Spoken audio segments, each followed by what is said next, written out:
Hi నమస్తే, నా పేరు Prithviraj and you're watching TG Telugu Galam.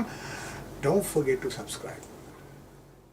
వచ్చే పార్లమెంట్ ఎన్నికలే లక్ష్యంగా బీజేపీ ఆధ్వర్యంలో చేపట్టిన విజయ సంకల్ప్ బస్సు యాత్రను జయప్రదం చేయాలని బీజేపీ జాతీయ ఉపాధ్యక్షురాలు డీకే అరుణ అన్నారు. సోమవారం మక్తల్ ఐబీ గెస్ట్ హౌస్లో యాత్ర విశేషాలపై వీడియో సమావేశం నిర్వహించారు. రాష్ట్ర వ్యాప్తంగా 5 క్లస్టర్ల పరిధిలో ఈ విజయ సంకల్ప్ యాత్ర కొనసాగుతుందని, మహబూబ్ నగర్ పార్లమెంటు పరిధిలో 3 రోజుల పాటు యాత్ర సాగనున్నట్లు తెలిపారు. తెలంగాణ రాష్ట్రంలో రాబోతున్నటువంటి పార్లమెంట్ ఎన్నికలను 2 నెలలు రాబోతున్న పార్లమెంట్ ఎన్నికల సందర్భంగా నరేంద్ర మోదీ గారి యొక్క సంకల్పాన్ని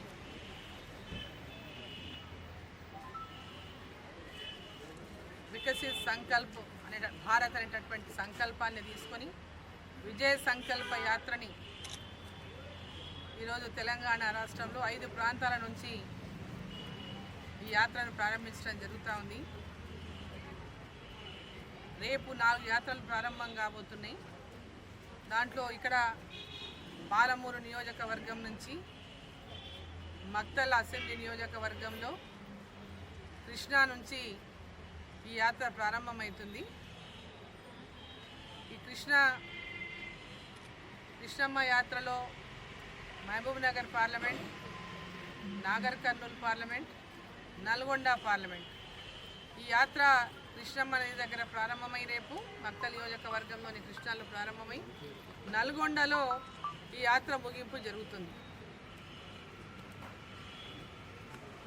ఈ యాత్ర రేపు పొద్దున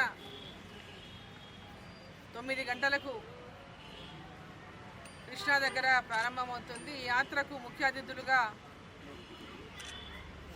కేంద్ర మంత్రివర్యులు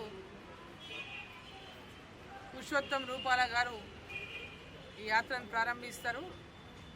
రాష్ట్ర అధ్యక్షులు కిషన్ రెడ్డి గారు, మరి జిల్లా ముఖ్య నాయకులంతా కూడా ఈ యాత్రలో పాల్గొంటారు.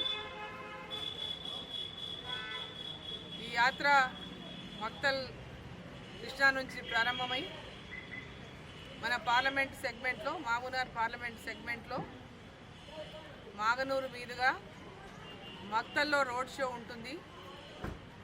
రోడ్ షో తర్వాత సభ ఉంటుంది. ఆ తర్వాత ఇక్కడ నుంచి మక్తల్ నుంచి యాత్ర ఉట్కూరు మీదుగా మరి సాయంత్రానికి నారాయణపేట చేరుకుంటుంది. సాయంత్రం నారాయణపేటలో రోడ్ షో తర్వాత సభ ఉంటుంది. దాని తర్వాత